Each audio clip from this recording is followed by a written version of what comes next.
and my ladies. I propose to make a short legal submission on the approach which I invite the court to take legal questions for it. I'm going to say just a few words about justiciability and then to make two very short specific Scottish points. You might have to speak up a bit. I do apologise, my lady. Well, those don't necessarily help amplify your voice. They ensure that it's transmitted worldwide, but they don't necessarily amplify it. I'll try and remember that, my lady. Could I invite the court to have before it the case of Kennedy and the Charity Commissioners? It's number 2 in the short in the bundle of supplementary materials lodged on my behalf. I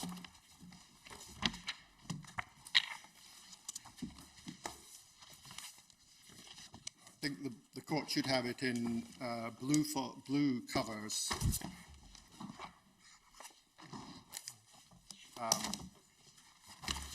Yes. Tab 2, and I'm sorry, I don't understand there to be an MS number.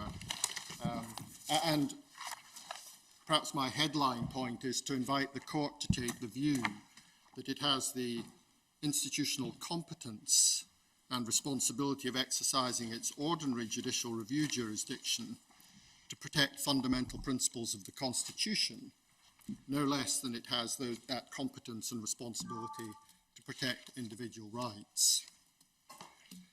And in the case of Kennedy, I draw to the court's attention the passage in the opinion of Lord Mance, with whom Lords Newberger and Clark joined, at paragraphs 51 to 55, where he gave there was quite a detailed discussion of the variable intensity of review.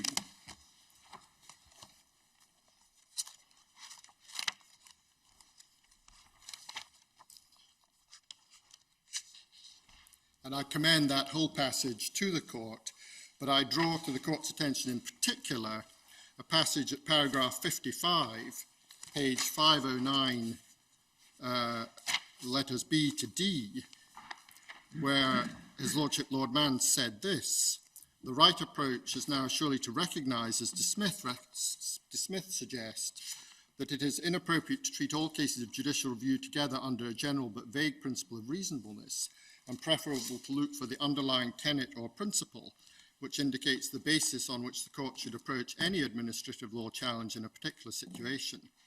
Among the categories of situation identified in De Smith are those where a common law right or constitutional principle is in issue." And he goes on to discuss the principles in issue in that case. And in the same case, and I should mention that Lord Sumption, at the outset of his opinion, specifically agreed with the reasoning of Lord Mance. And then in my Lord Carnwath's opinion, at paragraph 245, my Lord Carnwath observed, as Lord Mance points out, there is authority for a closer or more intense form of review or anxious scrutiny in some contexts, particularly where fundamental human rights, such as the right to life, or constitutional principles are at stake. So I found on those passages as support for the proposition that this court, that when considering the approach to judicial review, where constitutional principles are at stake, this court should calibrate the intensity and approach to review in a manner that reflects the importance of the issue, just as it does when fundamental rights are at stake. The judges of the Inner House in the Cherry case referred to Lord Sumption's observation in Pham, that to the effect that there is a sliding scale in which the cogency of the justification required for interfering with a right will be proportionate to the importance and the extent of the interference.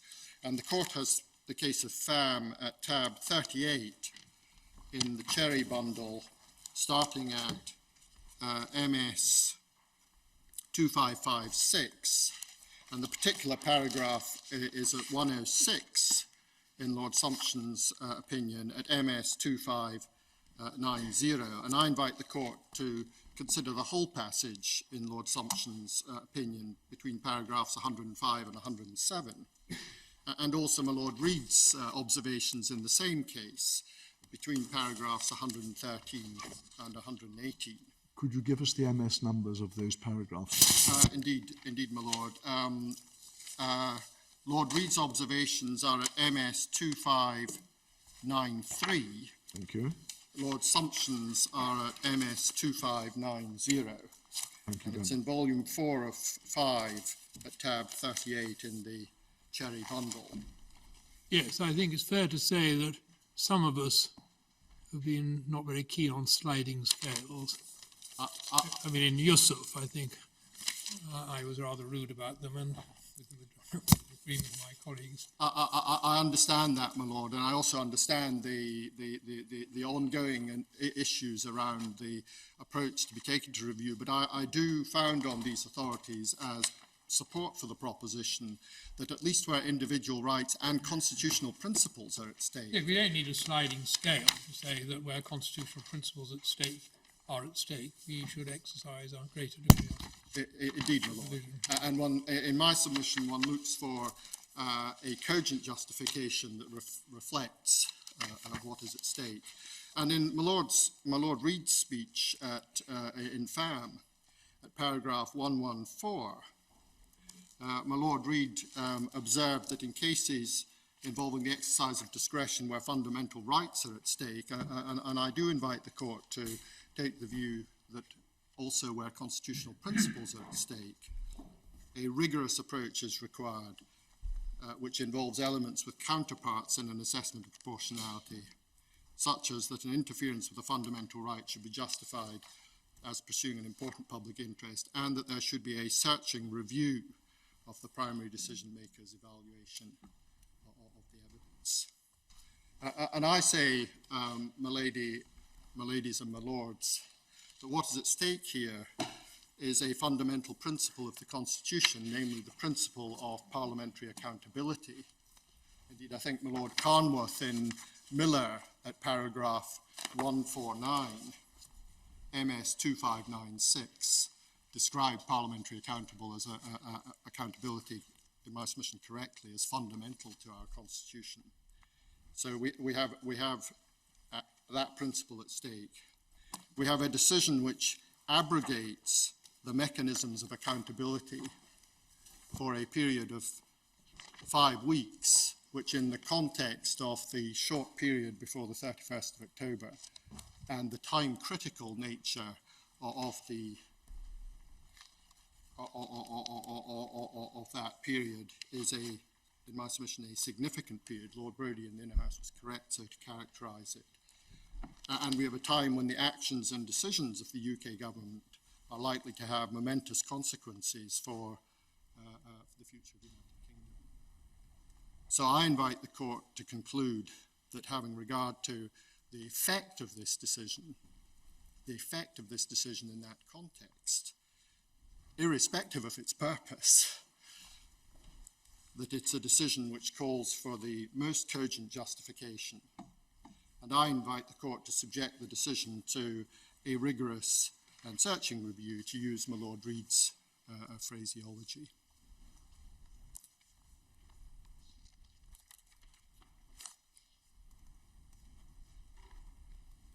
The court has the material before it on justification, and perhaps I can just make these brief remarks, that the justification for prorogation, to bring the parliamentary session to an end and to pave the way for a Queen's speech, does not provide a cogent justification for what in my submission has to be justified here, namely the prorogation for a period of 5 weeks. We know from the material that a prorogation to pave the way for a Queen's speech is typically very, very much shorter. And my learned friend, the Advocate General, accepted that it would have been possible to achieve this by way of a prorogation immediately after the usual period of conference recess. So the justification for prorogation doesn't justify that which in my submission has to be justified here, namely the duration of the prorogation. And I invite the court to take the view, like Lord Drummond Young in the Inner House, that no substantive justification has been advanced for that duration. As Lord Kerr, I think, has observed in discussion with other counsel, there's an explanation, perhaps what one might call a defensive answer, that only 7 sitting days will be lost compared with the usual conference, adjournment, or recess. And for three reasons which the court explored with Milan and the Advocate General, that explanation is no answer. First of all, because recess or adjournment does not remove all the mechanisms of accountability. Committees may continue to sit, questions may continue to be asked, and as someone who may be asked questions in the Scottish Parliament and who is called on to give evidence to committees, I certainly take those seriously as mechanisms of accountability. Secondly, the decision as to whether or not to have an adjournment, and if so, for how long, would be in the hands of each House. And as I understand it, as far as the House of Lords is concerned, recall during recess is in the hands of the Lord Speaker, following consultation with the government. And thirdly, the loss of 7 sitting days, in my submission, should not be regarded as immaterial in the present context. At the time when prorogation was announced, I understand that there were 35 remaining sitting days, of which the prorogation absorbed 20. Sir James Eadie emphasised that every prorogation has the effect which it has, disabling the mechanisms of parliamentary accountability for its duration. But in my submission, prorogation, when it takes place in ordinary course, in usual times, does not involve a material interference with the ability of Parliament to hold the executive to account, and will be readily capable of justification with a view to ending the session. The House of Commons briefing paper that the court has before it describes prorogation in ordinary times as, quotes, formal and uncontroversial. That's at MS 1063 in box 2. And we know that it's typically shorter than this prorogation. Whatever might be said of this prorogation, it's certainly not uncontroversial, and my submission is not merely formal. So in my submission, the approach that the court should take to review of this decision is signalled, signposted by the 2 authorities to which I've referred.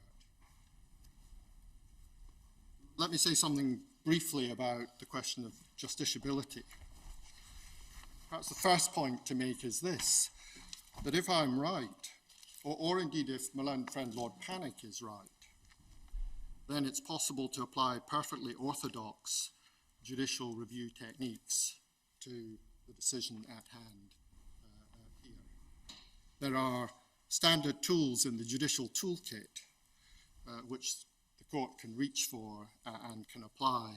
There is no want of judicial or manageable standards. The second point is, in my submission, the reliance on the separation of powers on the question of justiciability in the abstract does not advance matters. The separation of powers is predicated on the accountability of government to Parliament. And the question that the court has to grapple with here is how it should deal with a prerogative power, an executive power, which during the period of its application removes the mechanisms of accountability. And in my submission, if dissolution is non-justiciable, as Lord Roscoe tells us, how do you distinguish prorogation? well, in my submission, at least in modern times, and I don't pretend, my lady, my lords, that I've examined the history here, dissolution paves the way for a general election.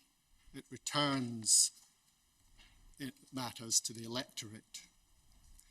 By contrast, and indeed there are conventions reflected in the Cabinet Office manual about the conduct of government after a dissolution and pending an election.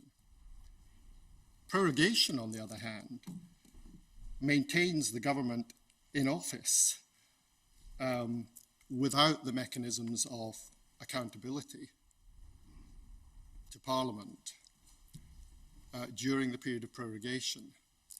So I say there is an important and significant distinction between the two parts. Could I just press you a bit more on that? Because from the government's case, their researchers suggest that the only statutory obligation before the Fixed Term Parliament Act, that was, the only statutory obligation was to hold summons of Parliament 3 years after the dissolution of the previous one.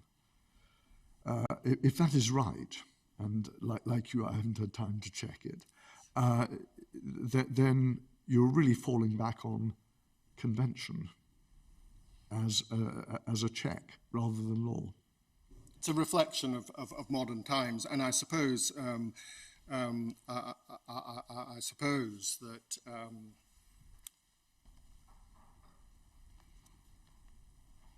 one might have to consider were a government to exercise or advise Her Majesty to dissolve Parliament, but not to proceed to an election, then in my submission one might well have to consider whether legal and justiciable issues arose in the context of a modern constitutional democracy. Yes. It seems to me that is the rational answer. Well, because it may be superseded by the Fixed Term Parliament Act, but if we are assessing the prior case law where the highest authorities in this land have taken it for granted that a dissolution was non-justiciable, I look carefully for a distinction between that and prorogation. Well, my Lord Mayor, if there is no distinction to be drawn, then in my submission, were one to be faced with a situation where Parliament was dissolved and the government intended to continue to govern for up to 3 years without any mechanism of parliamentary accountability, in my submission, difficult, serious legal issues would arise of the sort that this court is having to grapple with. I wonder whether it would be terribly difficult if action is taken, whether by dissolution or prorogation, to deprive Parliament of its constitutional role of scrutiny. Then it seems to me a very tall order to say that they would in all circumstances be immune from judicial review. Well, in circumstances where the matter is not being returned to the electorate by way of a general election. Of course, as you point out, the immediately relevant distinction between dissolution and prorogation in conventional terms is that prorogation allows the government to continue without scrutiny, whereas dissolution normally will deprive the government of that facility.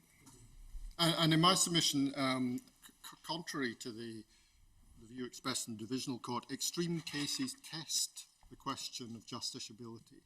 Extreme cases test whether the issue is truly one of justiciability, or whether it's actually a question of whether a particular decision is reviewable in the particular circumstances. I have drawn the court's attention in my case to phraseology used by the Strasbourg court to the effect that the effective functioning of Parliament is a value of key importance for democratic society. It's in a case from Turkey at MS 2813, paragraph 227, MS 2868. I do so not because we should need to take any lessons on that proposition, but to invite the court to consider the implications of holding that the executive has a legally untrammeled power to suspend the mechanisms of parliamentary accountability for such period as it thinks fit, for such reasons as it thinks fit, and to reflect on that in its wider wider context.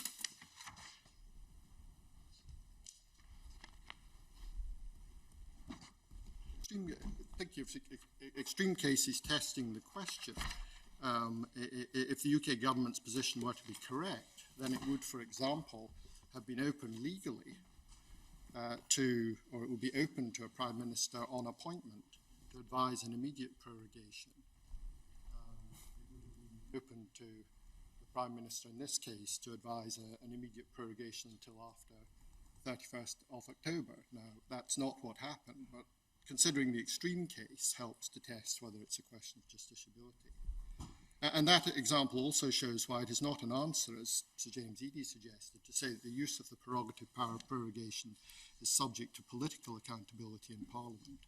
If one can contemplate an immediate prorogation, then that isn't an answer. And as my Lady Black observed in discussion with Sir James yesterday, accountability after the fact may be too late, depending on the context. I appreciate that in Miller, in paragraph 249, my Lord Carnworth, MS 2729, observed the courts may not inquire into the methods by which Parliament exercises control over the executive or their adequacy. In my submission, prorogation is extraordinary in that it prevents those methods from operating at all during the period of prorogation. And nor is it an answer to say that it is open to Parliament to regulate the use of prorogation and that it has hitherto chosen not to do so, or indeed that it did not do so in the few days that it had available to it when it was sitting. It's of the essence of discretionary power that it operates in areas left to the decision maker by Parliament. It does not follow that this court cannot control such decisions on well-established legal principles. And I recognise the observation of my Lord Carnworth in Sandiford, paragraph 61, that because prerogative powers do not stem from a legislative source, then one cannot find the limits or controls by a process of statutory construction. But as my Lord Sales has shown in his extrajudicial writing, those powers are exercised within a legal and constitutional context, which in my submission does provide a proper basis for the court to exercise its responsibility to review the use of executive power. And if, as the United Kingdom government accepts, a prerogative power may be reviewed where it interferes with an individual right on orthodox grounds, I submit the same analysis must apply where a prerogative power is being used in a way that fundamental feature of the United Kingdom Constitution.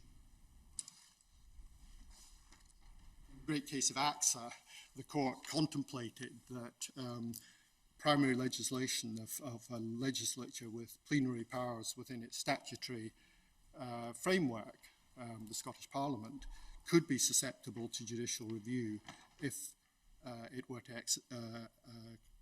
enact legislation which undermined a fundamental principle of the Constitution. And my Lord Reid postulated a fundamental interference with the rule of law. In my submission, there are two fundamental principles. There may be others, but my Lord Reid identified one in AXA. In my submission, the principle of responsible government, founded on parliamentary accountability, is no less fundamental a pillar of the Constitution than the role of the court in upholding the rule of law.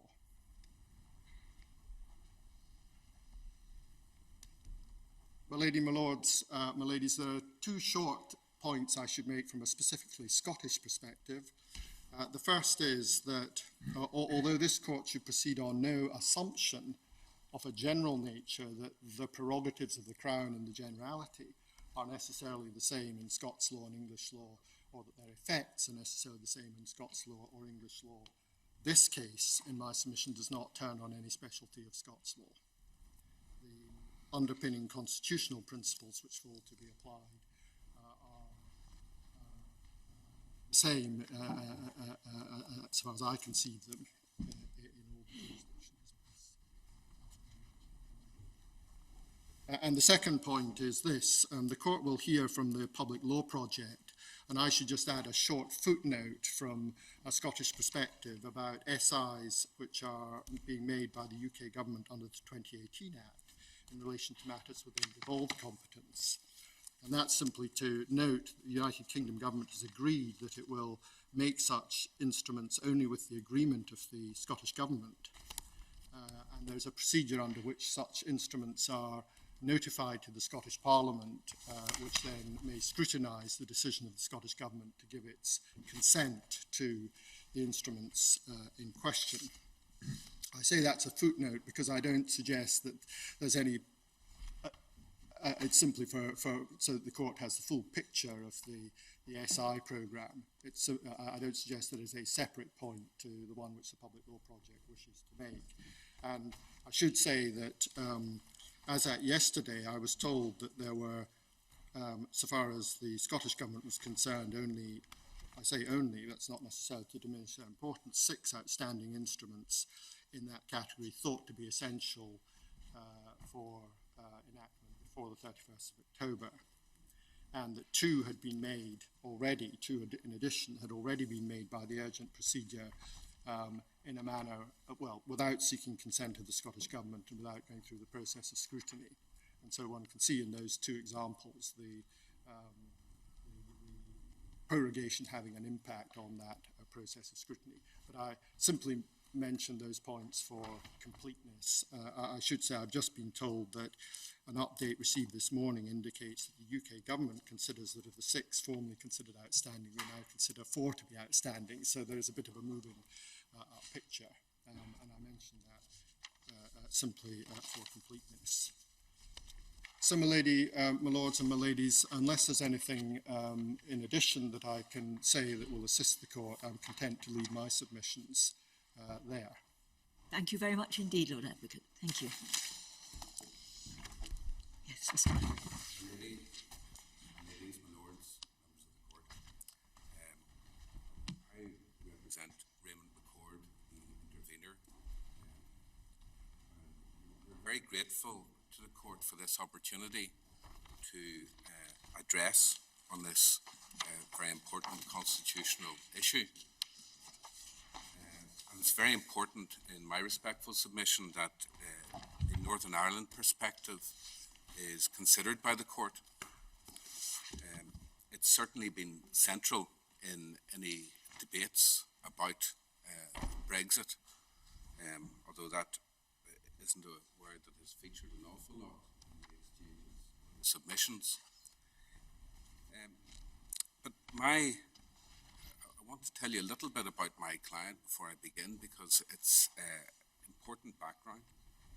He is a victims campaigner and a prominent defender of the Good Friday Agreement and a defender of Northern Ireland's very delicate constitutional settlement.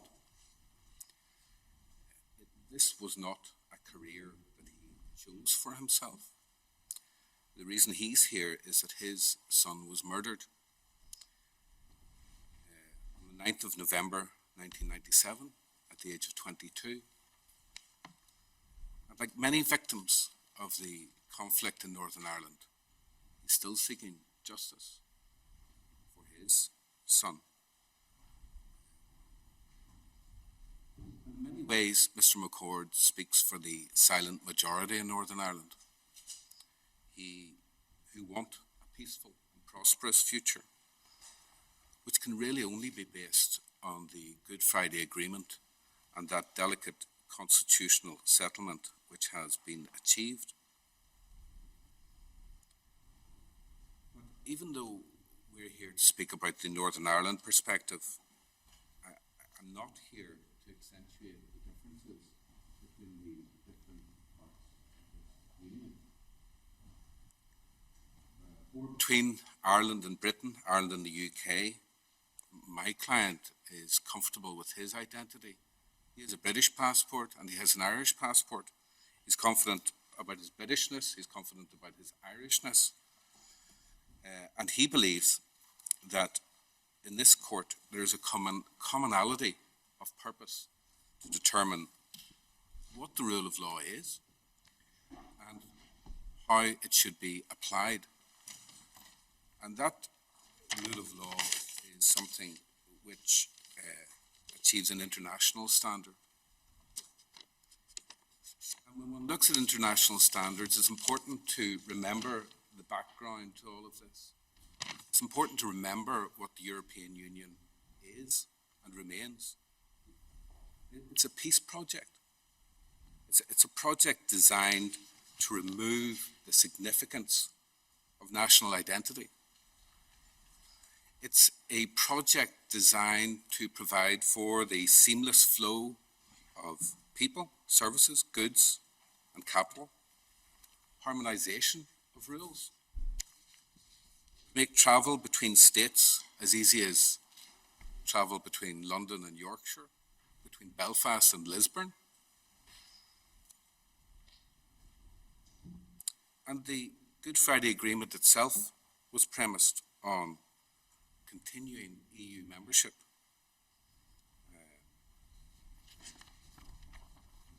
576, I don't intend to open it to the members of the court, but the Good Friday Agreement confirms that it, wishing to develop still further the unique relationship between their peoples, this is the British-Irish Agreement, and the close cooperation between their countries as friendly neighbours and as partners in the European Union. In many ways, Northern Ireland is a microcosm of that European peace project. The impact of EU citizenship lessened the importance of national identity. The rising tide of nationalism that we're witnessing is poisoning the harmony between the EU states, and it is directly affecting Northern Ireland's ability to function. Brexit has been recognised as the major impediment to the restoration of the Northern Ireland Assembly. So we're urging the court to look at this legal question in a way that recognises the impact of the impugned decision on Northern Ireland in particular. Of course, it will have a huge impact on the people of Britain. It's without question that the impact on the people of Northern Ireland of a no deal, of the erection of a border, will be devastating. But Mr. Lavery, we're not concerned with any of that. We are solely concerned with the lawfulness, or not, of the Prime Minister's advice to Her Majesty to prorogue Parliament for a period of 5 weeks. That's all we're concerned with. We are not concerned with when and how and on what terms the United Kingdom leaves the European Union. I recognise that this is a distinct legal issue, but the context of it and the way that the policy has been framed, the decision of the Scottish court that the decision was taken to pave the way for a no-deal Brexit is important. And it's important to look at whether that was the improper purpose or whether that's simply collateral damage in what was otherwise a lawful decision. We submit that it's important to look at what the ultimate consequence of it may be. And moving directly on to the arguments, we support the appellants in Miller and the respondents in Cherry, and we adopt their submissions and celebrate the diversity of the way in which they were put to the court.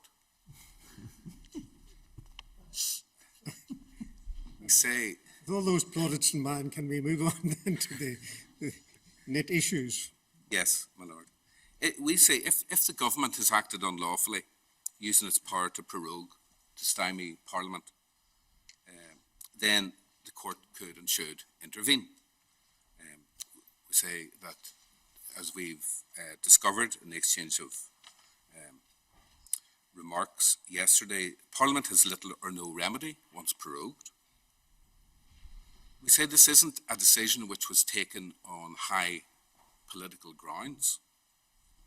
In fact, the nature of prorogation to simply start a new session of Parliament is and should be something fairly mundane.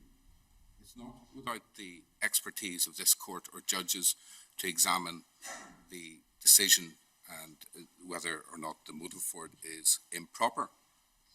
It's only really if the intention or motive is improper, if it really was to stymie the role of Parliament, that one enters into the realm of high politics.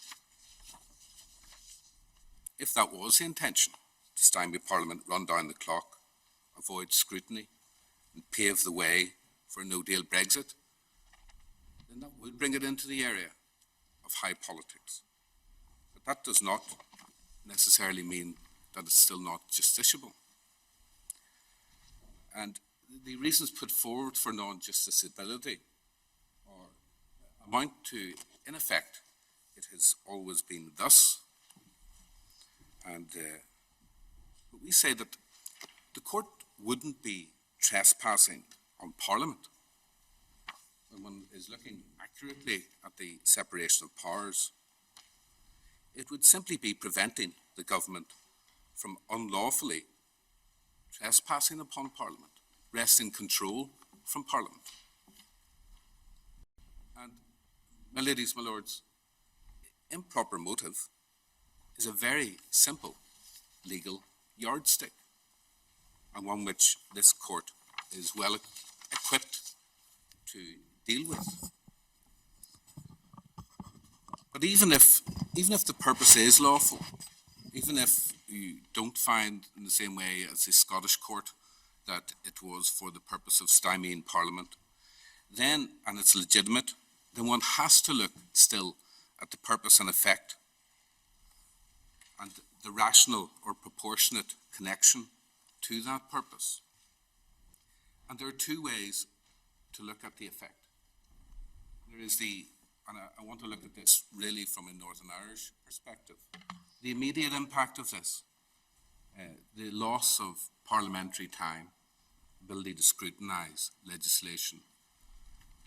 And as was mentioned yesterday in the Public Law Project, in their written submissions, they refer to now the inability of Parliament to scrutinise in advance regulations, Henry VIII style regulation, Henry VIII clauses under Section 8 of the 2018 Act, and the requirement now that there will be to use urgency procedures under paragraph 5, Schedule 7 of the Act. But there was an important statutory instrument relating to Northern Ireland, which could not, which was about to be legislated upon. And if I could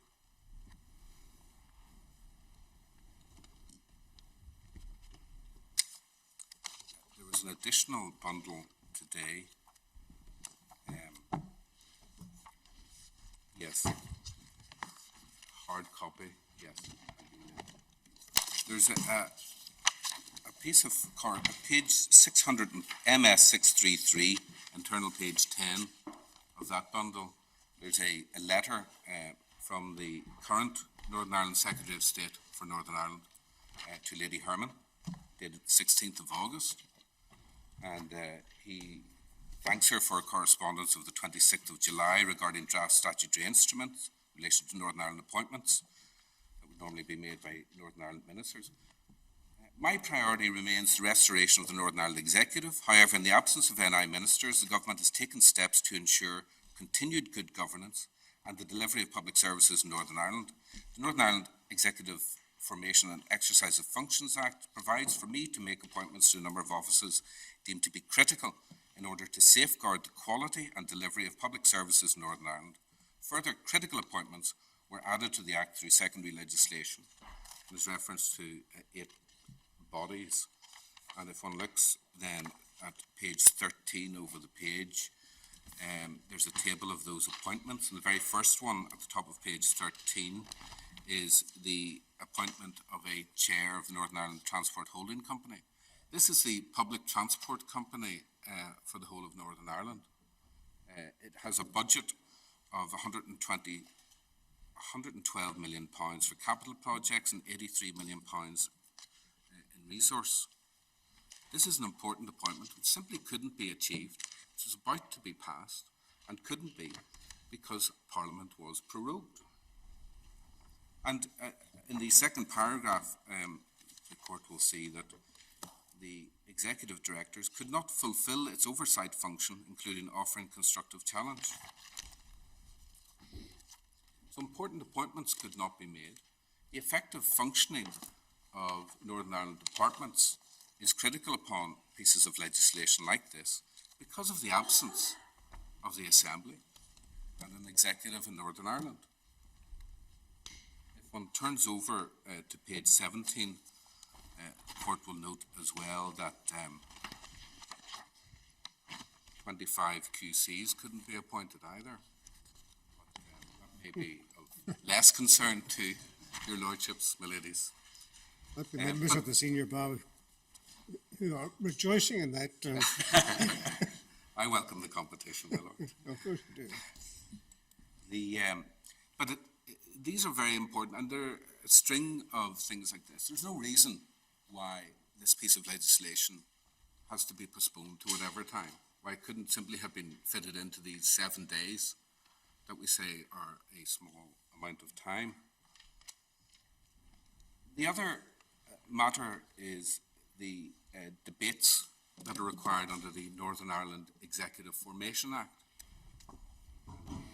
We looked at that act, but there were a number of debates, and we set out at page 9 of the printed case the sort of debates that were prevented from proceeding on the 9th of September,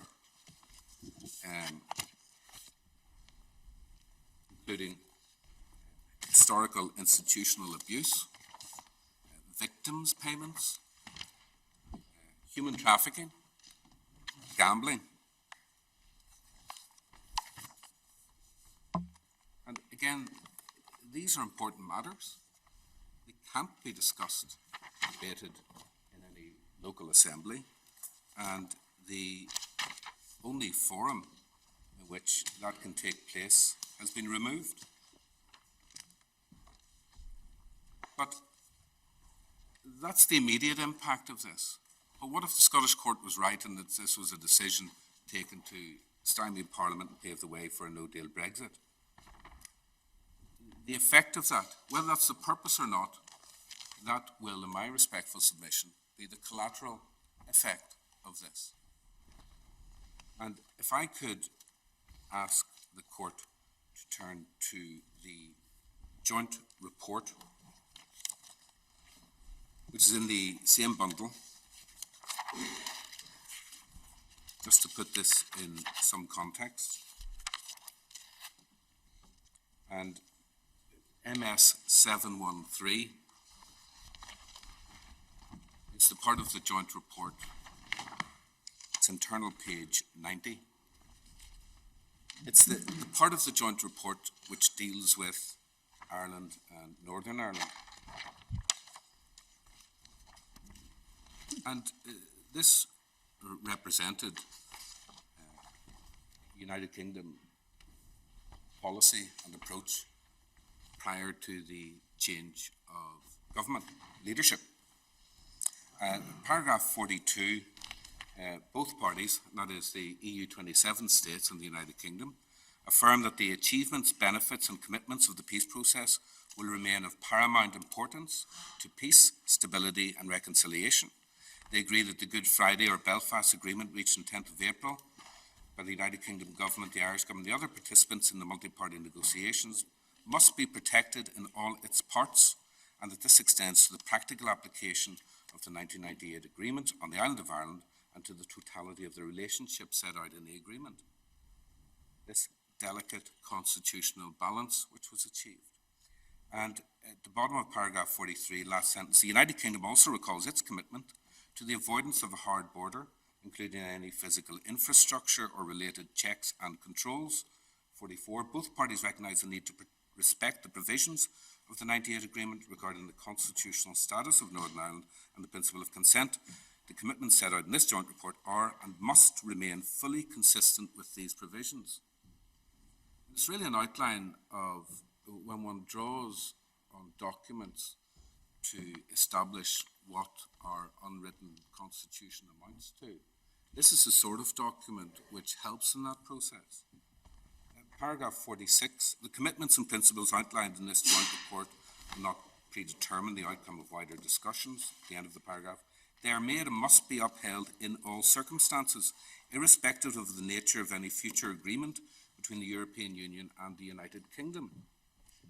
I'm afraid you've lost me as to the bearing this has on the validity of the prorogation of Parliament. Well, this feeds into Section 10 of the Withdrawal Act, which I'm going to take you to now, which is an important safeguarding provision, which was inserted by way of amendment by Parliament, and which reflects the terms of the joint report and the policy of not erecting a hard border on the island of Ireland. Well, does that have anything to do with the prorogation of Parliament? It does in a Northern Irish context. If it is done to stymie Parliament and to remove the only protection available to the people of Northern Ireland, Parliament will prevent the erection of a hard border, then it is relevant to be seen in that context. Well, I think you can say in a sentence, can't you, that if Parliament is prorogued, all of the safeguards, and particularly that are particularly important in Northern Ireland, will be lost. Yes. Yeah. Well, I think probably we have that point. It doesn't necessarily require terrific elaboration as to how important it is. Well, I'm not sure then how far the court would be assisted in the particular section of the Yellowhammer report, which lays out the calamity that will befall Northern Ireland. I can't open that to your lordships, perhaps I'll, ladies. It's at page 82 of the same bundle, paragraph 18. Whether or not withdrawal from the EU is a good or a bad thing for any part of the UK, it isn't the issue before us. I agree, but it's the context of it, and when one looks at justiciability, the context is important. If this is the effect of this, if, as I said, it's the effect in the execution of this decision to stymie Parliament has this effect, then it's important for the court to be aware of it and to put it into that context. How does it affect legally? How does it affect justiciability? Yes. Well, I'm afraid this strikes me so far as completely irrelevant to the legal question that the court has, any of the legal questions that we have to decide. Well, I respect that view, my lord.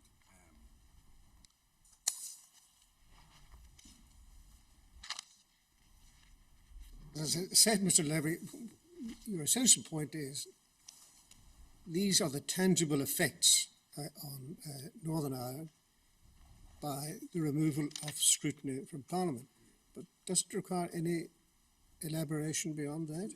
Perhaps not, but I'm really just trying to convey. I suspect we're all aware of the general contents of the Yellowhammer report. I'm glad to hear it, but it myself. does no harm sometimes just to lay out exactly what is going to happen to Northern Ireland and to have that. Well, the purpose of this hearing is not to rehearse the pros and cons of Brexit, No. either generally or for Northern Ireland in particular. Well, can I take you then to Section 10 of the Withdrawal Act? Because, and the importance of this provision is that this will be now impeded in its operation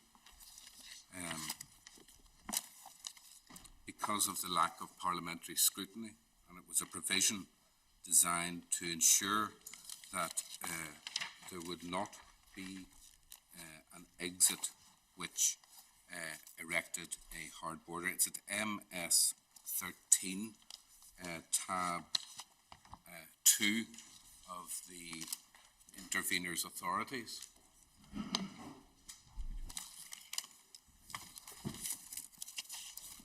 So these, and this is a section which deals with the government's powers under the Act to make regulations. And the very regulations which now would be scrutinised in advance. And they, under Section 10, in exercising any of the powers under the Act, a Minister of the Crown or devolved authority must act in a way that is compatible with the terms of the Northern Ireland Act, and B, have due regard to the joint report, which is a document I opened to the court earlier. So that's a statutory obligation. And then nothing in sections 8, 9 or 23 authorises regulations which diminish any form of north-south cooperation or create or facilitate border arrangements between Northern Ireland and the Republic of Ireland after exit day, which feature physical infrastructure, including border posts or checks and controls that did not exist before exit day and are not in accordance with an agreement between the United Kingdom and the EU. So that is a tangible impact that Parliament will not be able to exercise any of those controls that is provided for itself under Section 10. There was a reference yesterday by Sir James Eadie about whether or not in public law proceedings ministers would necessarily commit to an affidavit. And there may be some distinction between the Northern Irish practice and the English practice. If, in my respectful submission, there is an issue of improper notice or bad faith, one would expect it to be rebutted on oath. Now, that does not necessarily mean that the deponent will be cross-examined. The court will look at it and see whether there's still any substance to the allegation being made. And if it still feels that there is, then it will order cross-examination. Or there are other alternatives open to a court. In one particular case in Northern Ireland, the Secretary of State for Northern Ireland was subjected to a rigorous series of questions by the judge in order to respond on affidavit to the questions raised by the court. So those are, and when one looks at this case, what we do have in terms of the decision is the production of what we would term some self-serving documents, which in fact preempt the controversy that would be caused by prorogation. Interestingly, when one considers those documents, Northern Ireland does not seem to feature the impact of prorogation, either immediate or collateral in terms of Brexit, with no deal.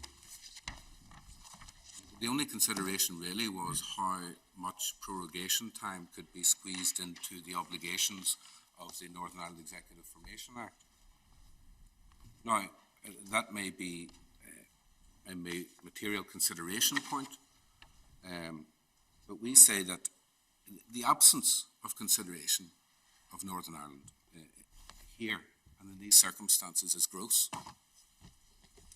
How could it not feature in real terms? The Northern Irish border is one of the only things that stand in the way of Brexit. Parliament has sought by the Section 10 amendment to safeguard Northern Ireland's constitutional position. And it's unthinkable that Northern Ireland wouldn't be taken into consideration in this decision-making process.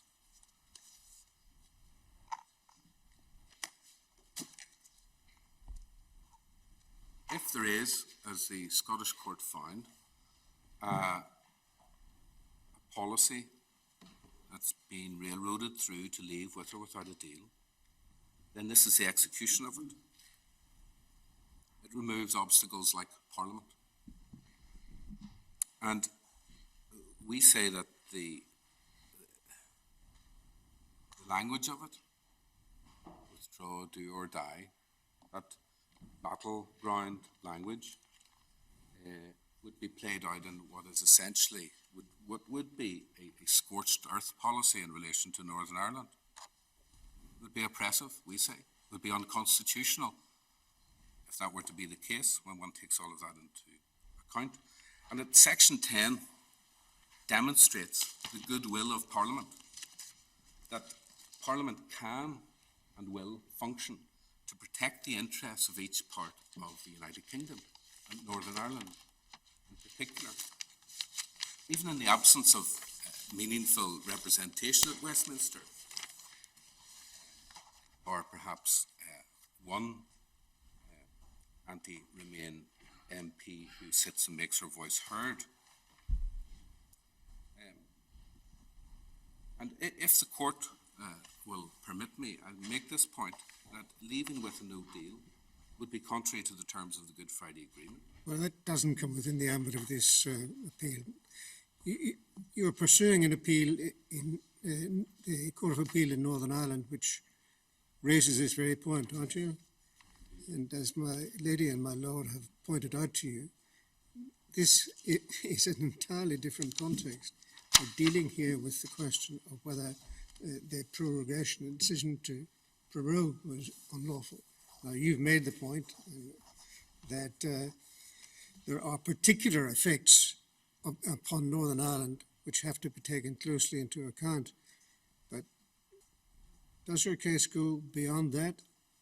In the context of this appeal?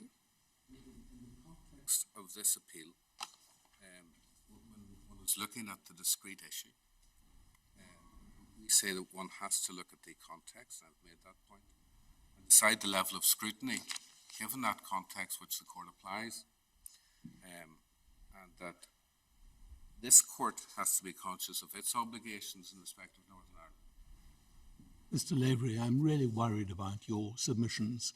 Yes. So many people are listening to you. Perhaps some of them have just turned on.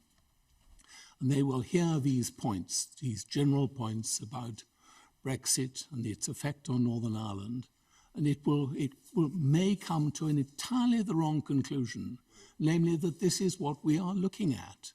Now, don't abuse our politeness, and don't abuse Lady Hale's patience. Well, I apologise if that's what I've done. And really, I wanted to put it into context. You've done that. I wanted to talk about the unwritten constitution and the documents that provide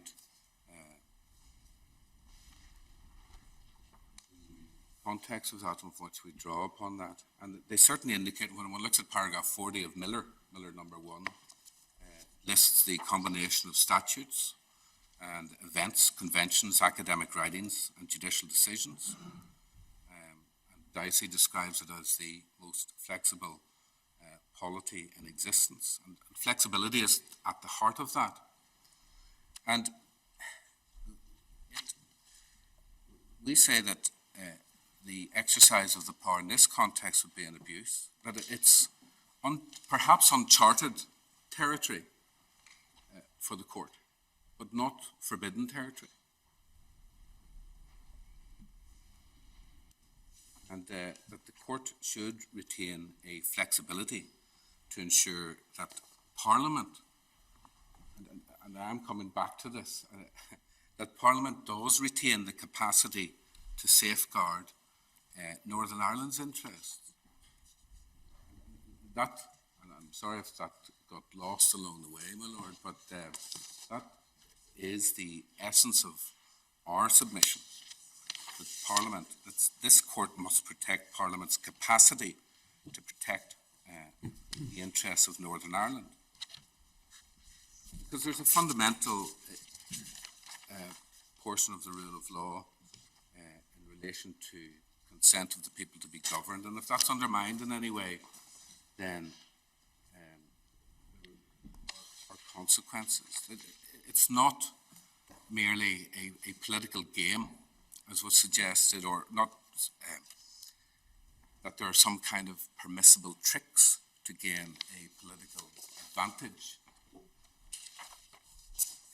It's more than that. It's graver than that. It's more serious than that. It's about the power of the government to stymie Parliament. And the context is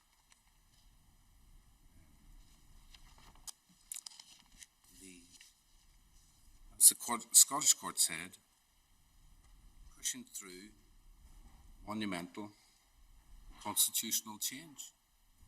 That's something which the court has to have regard to. And when one looks at the context of fragile peace in Northern Ireland, my client's perspective, his son was murdered because of this. And it is important to put that into context. He has faith in the institutions of government and in Parliament to protect his rights and the rights of the people of Northern Ireland, and this is what he urges the court to do. It is lawful for the court to intervene in this area. I don't think I've used up all of my time. Well, that's a very good thing. I haven't used up all Don't trouble about that. patience. We never ever mind if people take less time than they have indented for. Thank you, Mr. Levin. Thank you.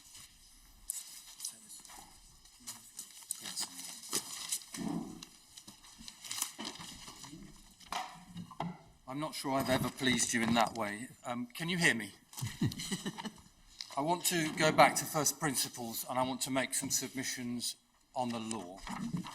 But a good place to start in the analysis in this case is that Sir James Eadie and the Advocate General have accepted that this court can and would act if prorogation were contrary to the terms of primary legislation. It's in a note in writing from them both, dated the 17th of September, page 3, paragraph 4, where they accept it in terms, and my Lord Hodge put it to Sir James Eadie, if the government acts illegally by defying a statute, we can act, yes, it's primary legislation, yesterday morning.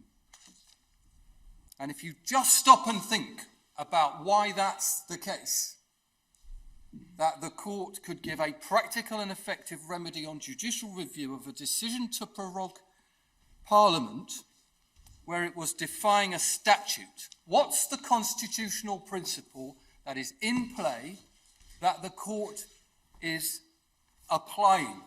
It's parliamentary sovereignty. And it's in the name of the rule of law, because the rule of law requires that judicial review have that scope. We also know from a note we've received this morning on remedy, and it's paragraph 17, we know that there is a species of declaration that will be the practical and effective remedy on judicial review. Because you're told, you'll have to think about whether you want it in an undertaking, but you're told that that declaration would be sufficient. So we're there so far as remedy is concerned. Sometimes, if courts are concerned and lack any confidence at all in what might happen next, then they give liberty to apply. But a declaration is what is sought in these cases. I think, Mr. Fordham, there was also a concession before the Scottish courts. I don't know whether the government has withdrawn it, that in certain extreme circumstances there could be justiciable judicial review, which is recorded in the Scottish judgment. For reasons that are obvious, but we've pinned them down in the three places I've just referred to, in writing in two notes and in response to your question. So let's start here. Sir James, in his reply note to the interveners, paragraph 5, denies that inconsistency with constitutional principles and values is a recognised ground for judicial review. Inconsistency with constitutional principles and values, not a recognised ground for judicial review, they submit. They accept, as we understand it, constitutional right, at least to a point, though whether that's been pinned down is debatable. But you've just seen in Kennedy, Lord Mance and my Lord Carnworth putting together constitutional principle with fundamental right for the purpose of judicial review. And sliding scale intensity, variable intensity is the better concept, and that's IBA, and that's in the bundles. And my Lord is familiar with that because it came from you. We maintain that inconsistency with constitutional principles and values is a basis for judicial review. And can we just look, because I don't think you've looked at it, but you were referred to it, at unison. And unison is in the Miller Bundles, volume 3 at tab 33. And I think if you're electronic, maybe you're clicking on an individual file. But tell me if you're in a bigger PDF, and I will try to help you with an electronic number. We are picking... Are you on an individual case? Individual. Good, that's good to know. Then I'm good, hoping I'm going to be able to right. help. Tab 33 of volume 3 of the Miller Authorities is the unison case.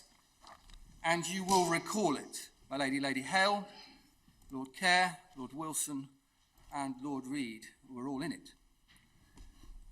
And that's a case where access to justice is invoked by a trade union, you'll recall, and judicial review succeeds, you'll recall. And it's done on the basis of constitutional analysis at common law, and you'll see it in the PDF at page 26, and in the report at 434, in the judgment for this court of Lord Reid. And there's then an analysis, starting at paragraph 76, of the recognition of the constitutional right of unimpeded access to the courts. Now, remember, it's not a victim of a breach of a right saying, give me a remedy. It's a union, trade union, challenging the way power has been exercised compatibly with the principle of access to justice, a recognised constitutional right. And if you just go back to page 24, to paragraph 68 below C and D, that's the way my Lord Reid puts it when he says, in order for the courts to perform their role, C to D on 432, page 24, people must in principle have impeded access to them, the courts. And that's the principle. And in fact, there have been cases that have described access to justice as a constitutional principle. The House of Lords did it in Anna Frageva. So it's a principle, and there's then an analysis, and the conclusion is reached at paragraph 98, page 32, or 440 if you're in print, that the order that had been made, now that's not a prerogative power, it's a statutory power, effectively prevents access to justice and is therefore unlawful. That's the basis for the court's analysis. And it's a constitutional principle or value or right, doesn't matter, they go together, see Kennedy, and it leads to a successful judicial review based on the common law. And if you want to trace through that it's the common law channel, you can see it at paragraph 64 at letter C on page 23 or 431, that it's the common law right of access to justice, and then a judgment of my Lady held in a case called Salim, which was about a procedural rule in immigration, is in the middle of that page at letter E, page 23, page 431. And so, if you go to paragraph 89 in my Lord Reid's judgment, page 30 or 438, we get the conclusion at the end of paragraph 89. And the conclusion already arrived at by the common law, that even an interference with access to the courts, which is not insurmountable, you could go to court, but there were fees that were impeding it, or going to impede it, will be unlawful. And then this, unless it can be justified as reasonably necessary to meet a legitimate objective. And that, of course, is the common law reflecting analysis that's very familiar from rights cases. And if you look at the end of 88, you get the same point on the same page. Citing Daly, Daly's a common law case. The degree of intrusion must not be greater than is justified by the objectives which the measure is intended to serve. And just to add finally to this analysis, this is an analysis of the court that is based on impact. It's not based on you set out to deny a whole load of people to be able to go to courts. You could have a case like that. You might deny a passport. You could do it under the prerogative with the consequence or purpose or known consequence or inevitable consequence, it doesn't matter, that someone can't get to a court. And in this case, Unison, the court is analysing and scrutinising carefully the impact. Have a look just at letter F on page 31 or 439. The question, Lord Reid, whether fees effectively prevent access to justice must be decided according to the likely impact on the fees on behaviour in the real world. And the whole thing's an analysis, objectively, of looking at the impact in order to decide whether the constitutional principle or value has been abrogated or breached by the action that is in question. Manageable standards, absolutely. Straightforward legal principles which involve asking about justification, having analysed objectively impact. And the idea that you can somehow distinguish taking half of my Lord Carnwath in Kennedy and Lord Mance in Kennedy and saying, well, these ones are rights and these ones are constitutional principles, it is a very striking position, not least because of the overlap in the language between the two. Where is the case that Sir James Eadie has shown you that says constitutional principle, recognised by a court on judicial review, breached by the executive on judicial review, but not justiciable? That's not a basis for judicial review. And let's just do a quick quiz. No confinement without authority of law, prohibition on torture, the underpinning of legitimate expectation, abuse of power, access to justice. What do those five things have in common? They have all been described as constitutional principles. No confinement without authority of law, the prohibition on torture, the underpinning of legitimate expectation. That was my Lord Hodge in a Privy Council case called Rainbow. Abuse of power itself in public law and access to justice. All constitutional principles. Now, what could possibly be wrong with this test of accountability? You're not getting into political merits. You're considering the impact objectively. You're looking to see whether an aim's been put forward that's legitimate, and you're satisfied about it. And you're looking to see whether the action is justified by that legitimate objective as reasonably necessary. And that's a manageable standard.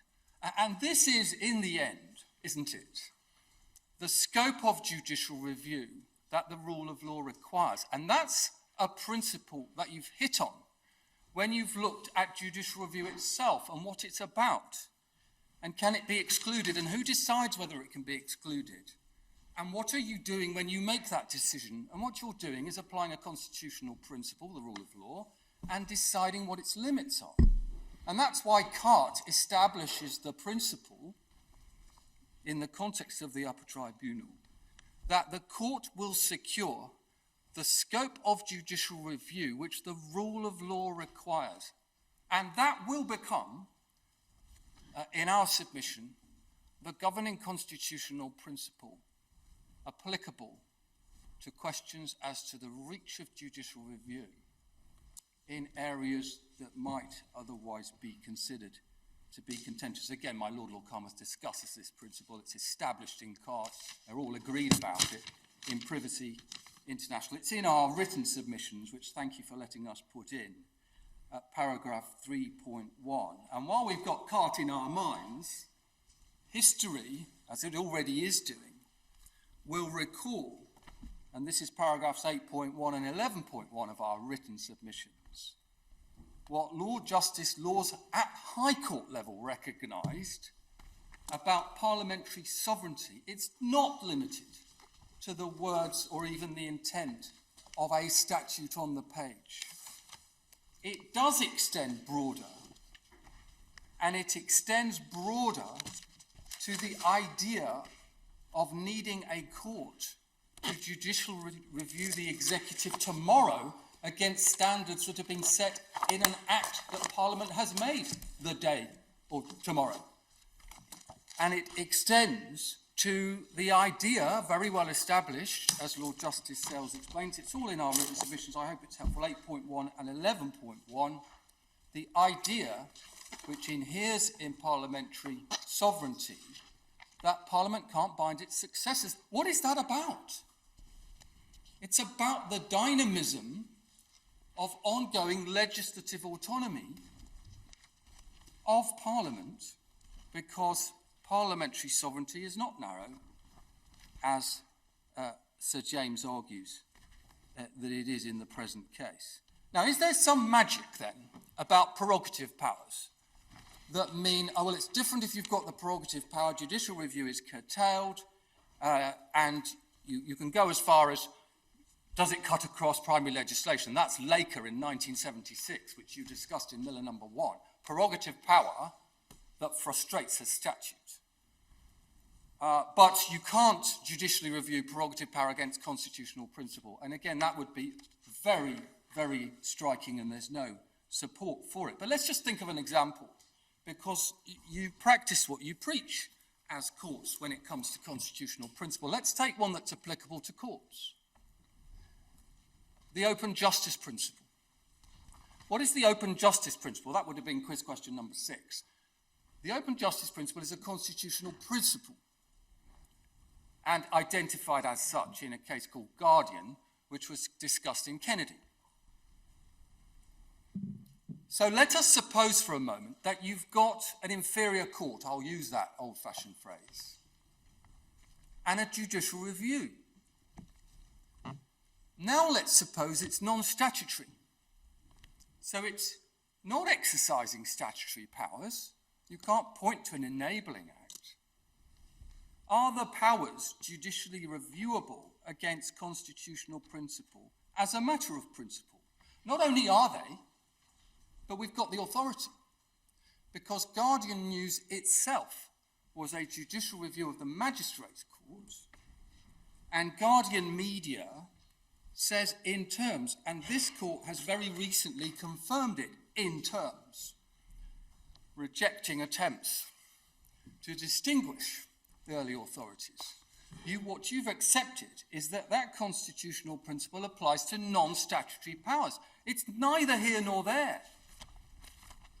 And I hope you've now got just 2 things I wanted you to have this morning, because these are points that have come up during the hearing. And if you have, I hope you've got Dring. And if you have got Dring, you'll see from page 442, paragraph 41, constitutional principle of open justice applies to all courts and tribunals exercising judicial power of the state. So there's... Flagged as Cape in my version. Oh, is it? I'm so sorry. That's my mistake. Cape. Have you all got Cape? Somewhere, yes. Have enough of you got Cape? Carry on. Well, I can remember it quite clearly. Well, it's all yours. So, for those of you who weren't there or who can't remember it, and I'm trying not to take it personally, page 442, paragraph 41, discussion, the constitutional principle of open justice applies to all courts and tribunals exercising the judicial power of the state. And the point about the neither here nor there came from Guardian. If you just go back 2 pages to 440, paragraph 36, and if you want Guardian, we've got Guardian as well, but the fact that magistrates' courts were created by statute was neither here nor there, paragraph 70 of Guardian. Guardian's a judicial review.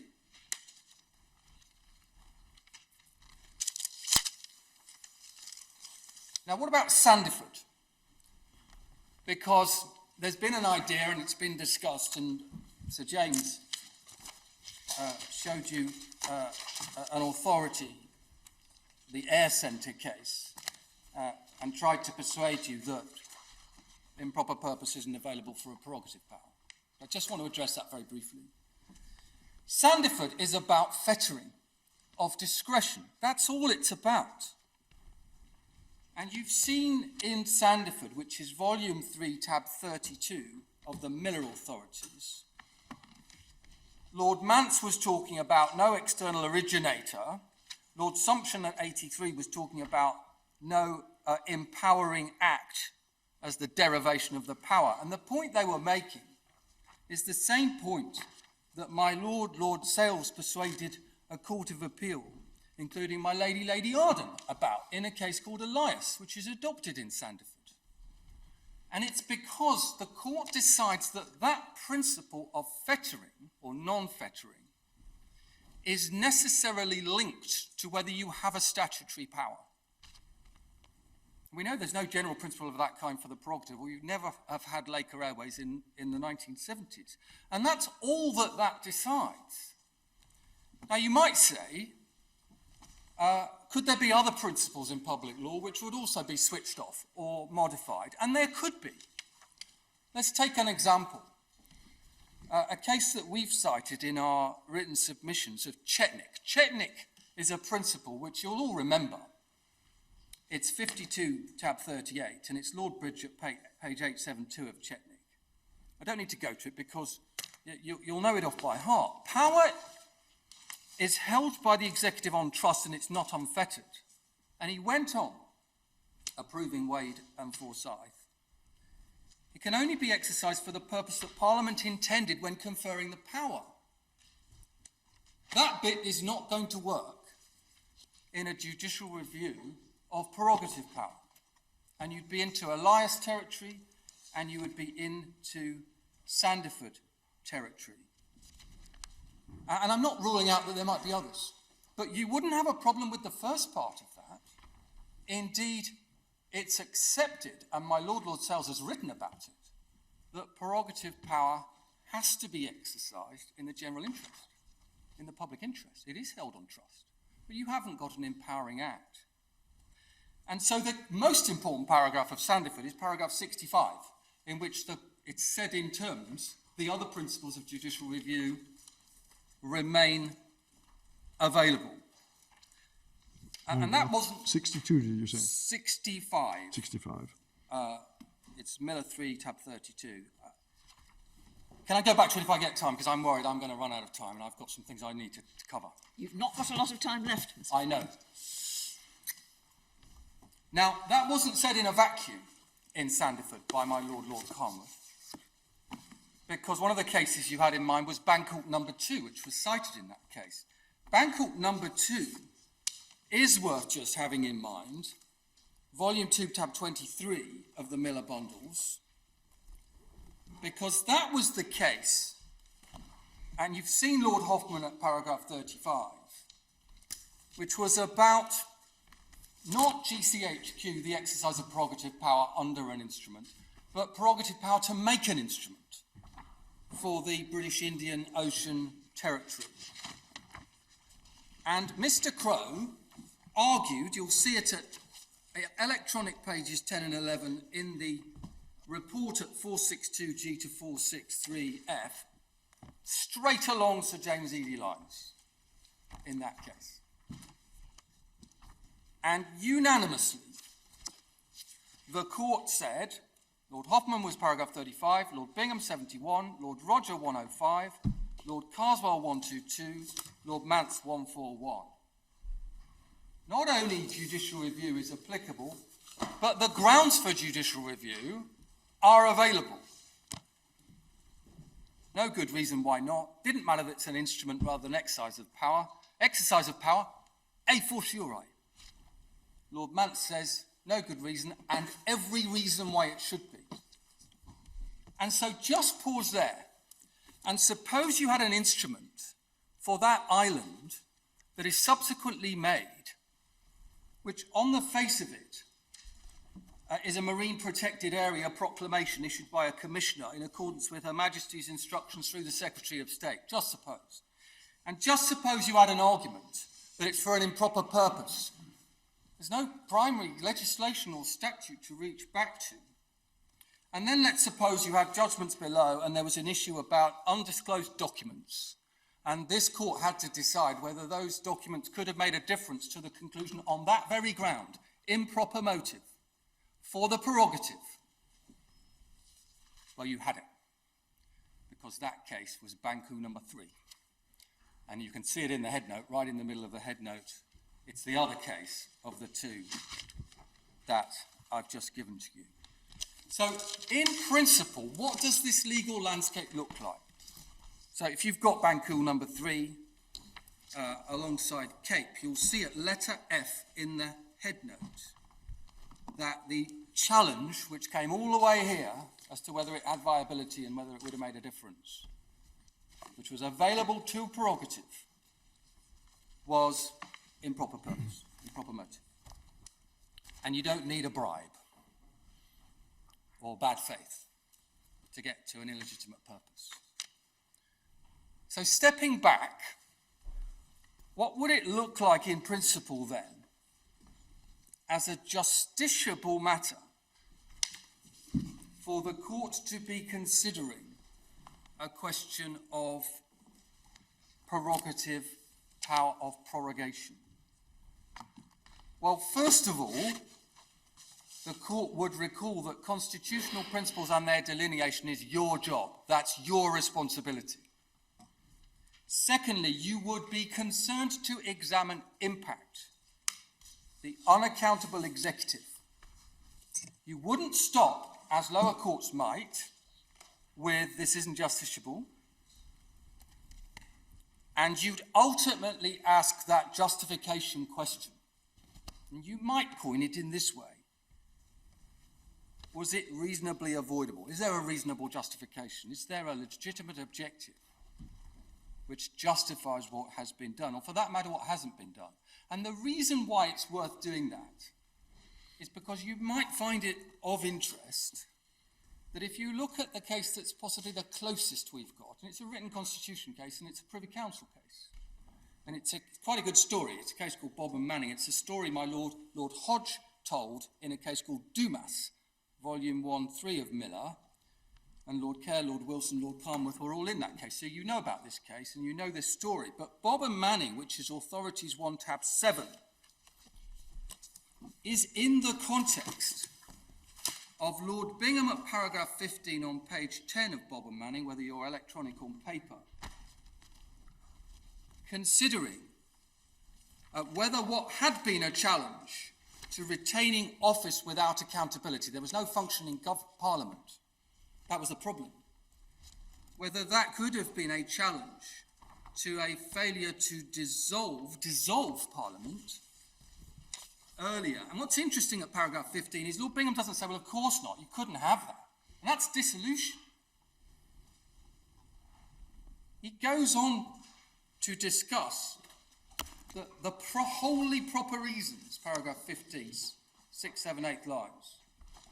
He then says, at the end of that paragraph, there were reasons of informed political judgment as to whether the public interest required another dissolution. Nothing to suggest the power was exercised inconsistently with the Constitution. Then paragraph 17, really important.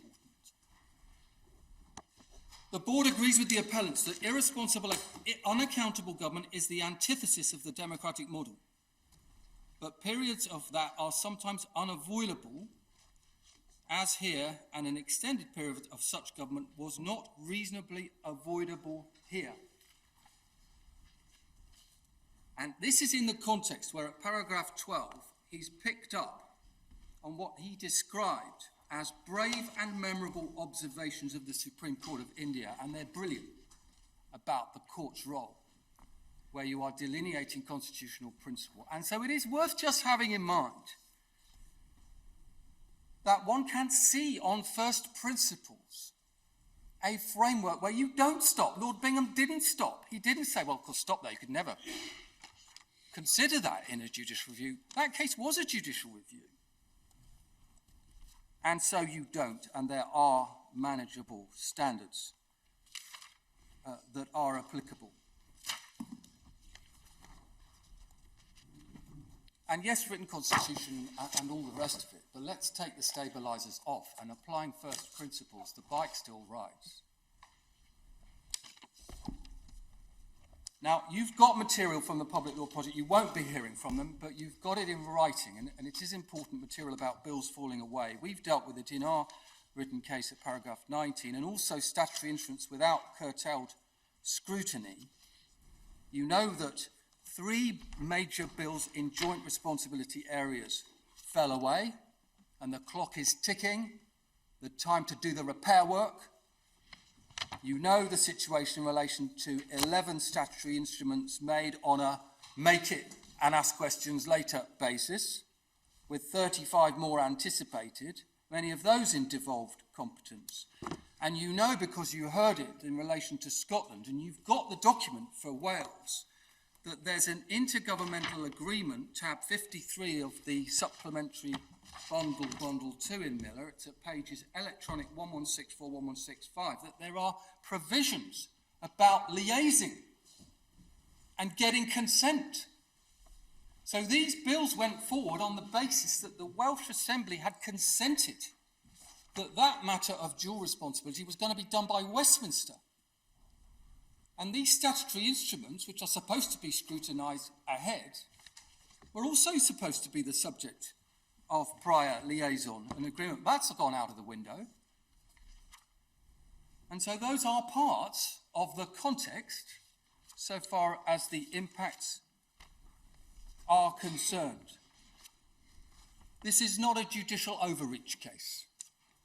This is a quiet, principled, judicial insistence on the maintenance of parliamentary sovereignty with its ongoing legislative autonomy, function, and with its ministerial accountability to Parliament function, the very 2 functions that the executive tell the courts day in, day out, are the reasons why courts should stay where they are and not get into those of decision-making. You can do your job and stay with what you're doing, applying legal and constitutional principles, because other things are accountable to Parliament, and Parliament can always legislate. Finally, we say, please, not the position that this is justiciable in principle against the constitutional principle of parliamentary sovereignty, but not judicial review in this case. If not in this case,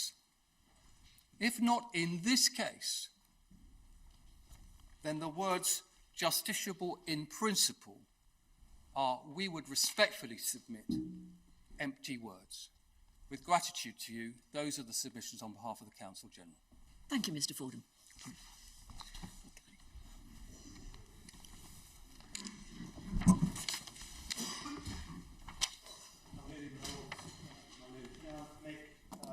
One or two very quick preliminary points.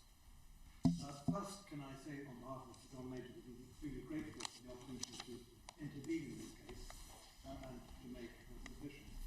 Secondly, by virtue of his identity, can I make it plain that his intervention has nothing whatever to do with the argument for or against Brexit. It is all to do with his wishing to ensure the maintenance of the country government of parliamentary sovereignty. Thirdly, can I say that we support the legal analysis advanced by my learned friend, Fordham and my learned friend, Lord Parrott. And can I fourthly refer you to the 3 documents that are relevant to what I have to say. And they are the first written submission of Sir John, which you'll find at the Miller Provisional Court Trial Bundle at 9, pages 6 to 61.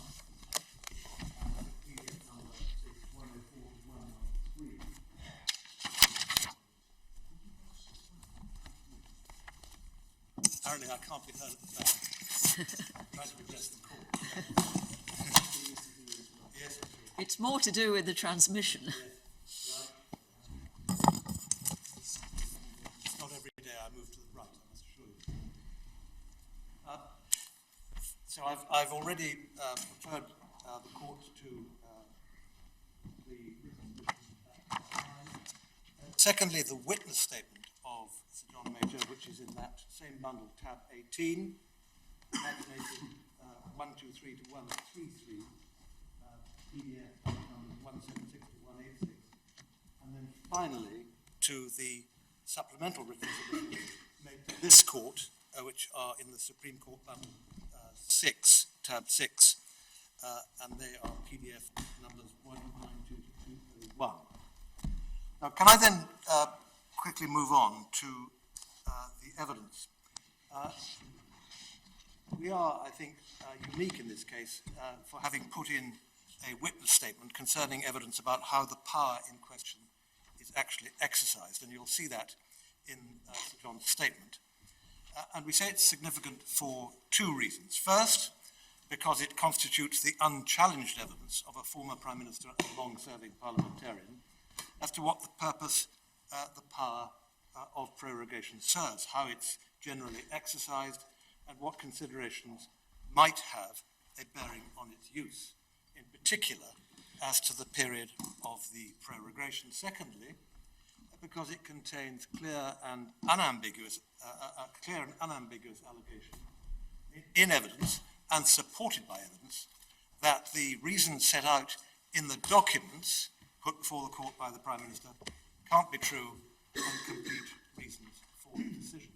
Now, see, for example, in the introductory section of the statement, at paragraph 5, just the last few lines, where Sir John says the inescapable inference to be drawn is that the prorogation is to prevent Parliament from exercising its right to disagree with the government and to legislate as it sees fit. Now, this is important, we say, because of the discussion yesterday as to whether there is an expectation in judicial review proceedings that the decision maker will explain the reasons for the decision in evidence.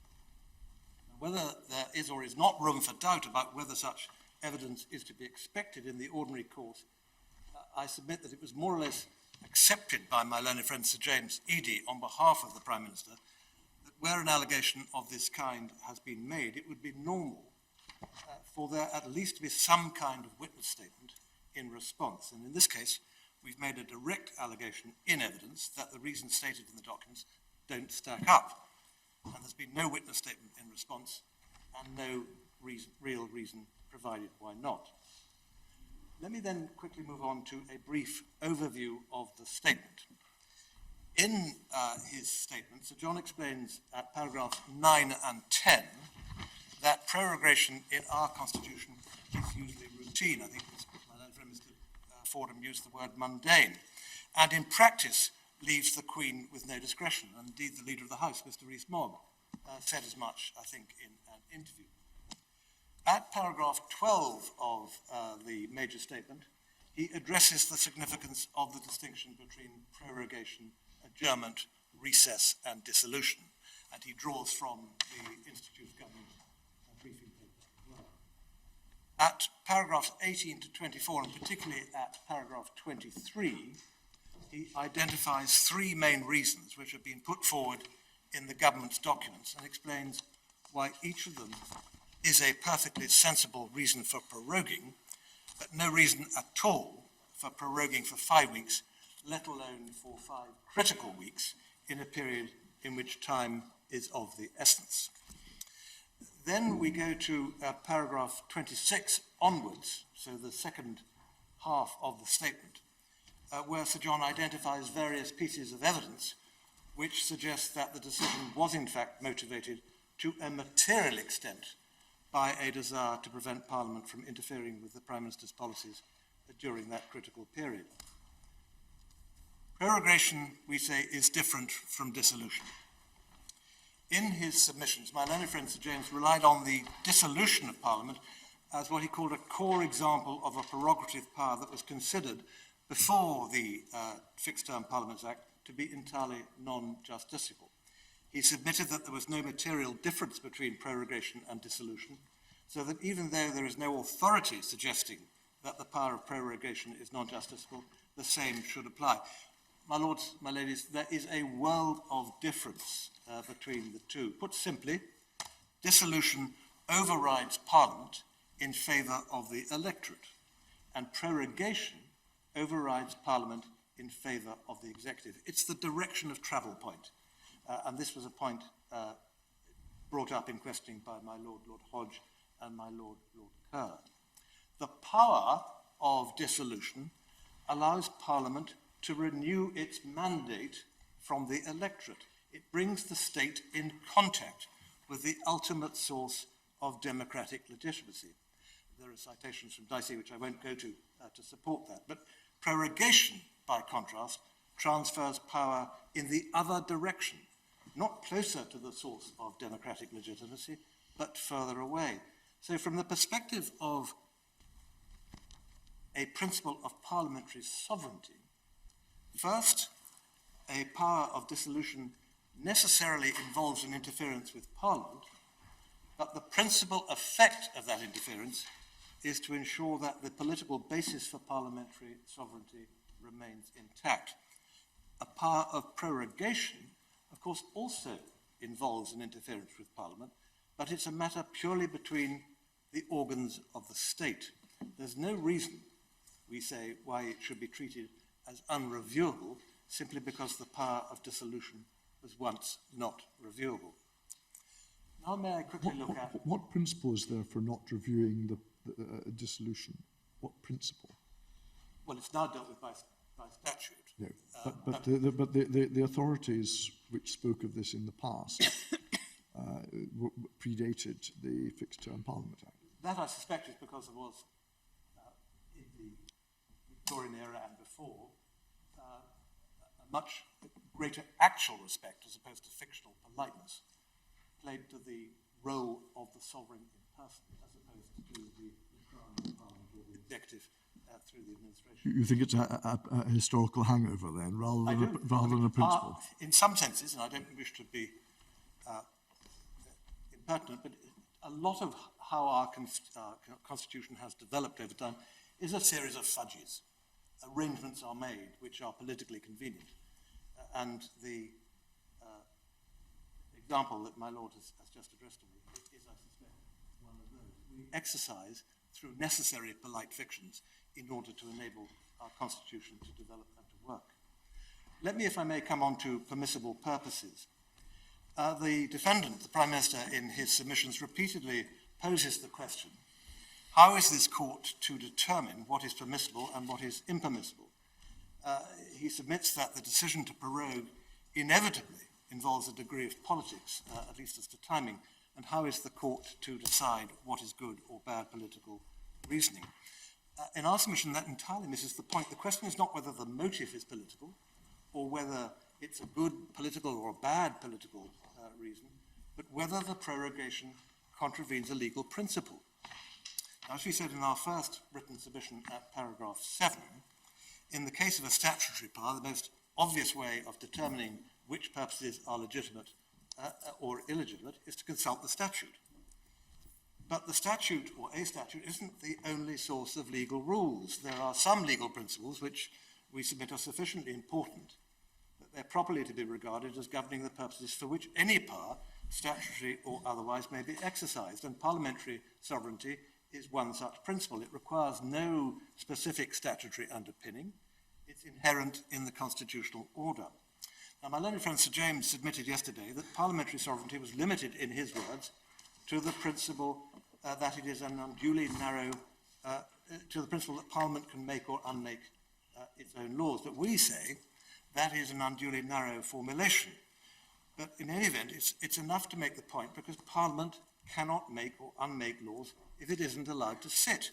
But Parliament doesn't only exercise its sovereignty through legislation, it exercises it through summoning papers and people, it exercises its sovereignty through holding the government to account on the floor of the Houses of Parliament. It even holds its sovereignty by the power of contempt, holding people in contempt of Parliament. You'll remember the Sir John Junior case in 1957, where he appeared at the bar of the House. You may also remember that in 2016, 2 newspaper executives involved in the phone hacking scandal were held in contempt of court for telling untruths to a parliamentary committee. And you will remember in March of this year that Mr. Dominic Cummings was held in contempt of Parliament for failing to come before the Culture, Media and Sport Select Committee. Now, the relevant question we submit is the power being exercised in a way which materially impedes Parliament's ability to discharge its functions in the way that it considers important or appropriate. Now, my learned friend Sir James submits that any prorogation involves an interference with Parliament's ability to discharge its functions. Well, of course, that's true, but is it a material interference? That's the question that we need to think about. If it's for a very short period, as modern prorogations have been, well, then there is no material interference. If it comes at a time when there is no particularly pressing legislative business, for example, no looming and time-crucial critical deadline outside Parliament's control, anything which Parliament may wish to do during the period of prorogation can equally be done in the new session, if necessary with retrospective effect, so that it's prevented from acting in the short term. But ultimately, it can still do whatever it wishes to do. Now, my lords, my ladies, Sir James submitted that this issue would involve the court in a series of impossible questions. How long is too long? What's reasonable and what's unreasonable? Now, one could make the same submissions about other areas of the law, of negligence, the concept of proportionality, the defense of honest opinion, and so on. The law recognizes standards which it may not be possible to lay out mechanically in the abstract in a way which covers all possible permutations, but which it is possible to apply to a given case. Can I then quickly turn to political motives? The defendant has relied on 2 examples of prorogations which it said were done for political gain and which therefore illustrate that prorogation for political gain is a legitimate exercise of the power. He cites the case in 1948 when there were 3 sessions in quick succession in order to amend the 1911 Parliament Act into what became the 1949 Act. Well, as my Lady Hale, and I think Lady Arden also commented, that was legislation passed in order to facilitate the work of the democratically elected House. And it had the overwhelming support of that House, as we say in our written submissions at paragraph 2 in the second set of submissions. Now, Sir James said, of course, well, that's a frustration of Parliament as a whole. Wrong, it wasn't. It was in exact compliance with the 1911 Act. The Parliament Act 1911 provided that the bill had to be passed in 3 successive sessions within 2 years. And that's precisely what the Parliament in 1948 did. So nothing done in 48 frustrated the will of the House of Lords, and as I say, it was very much in accordance with the will of the Commons. The second example, referred to in a tweet by Nikki DaCosta in July, just before she came into government, about a fortnight, 14 days before she came to government, but touched upon gently by my learned friend Sir James, is the prorogation in 1997 at the end of the John Major Parliament. And it was suggested that he had prorogued for base political reasons.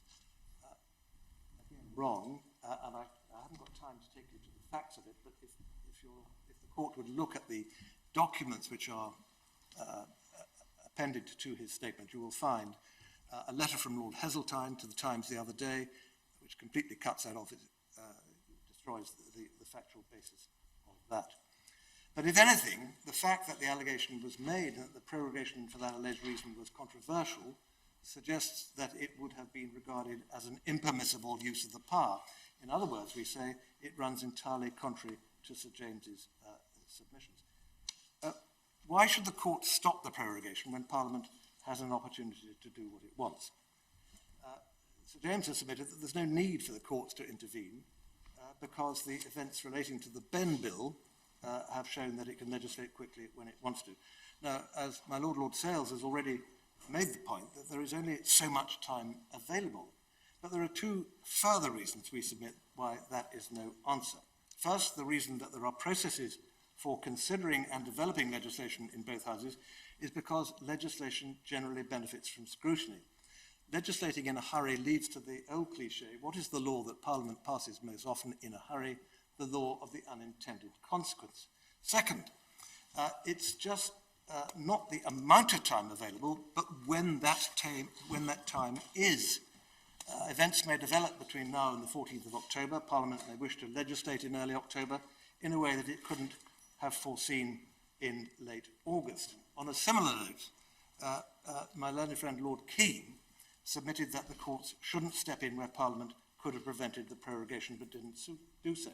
Well, it's not at all obvious, we say, that Parliament would have been able to prevent the prorogation. First, there is the requirement for Queen's consent. We've seen that from Erskine and May and the submissions of my learned friend Mr. O'Neill.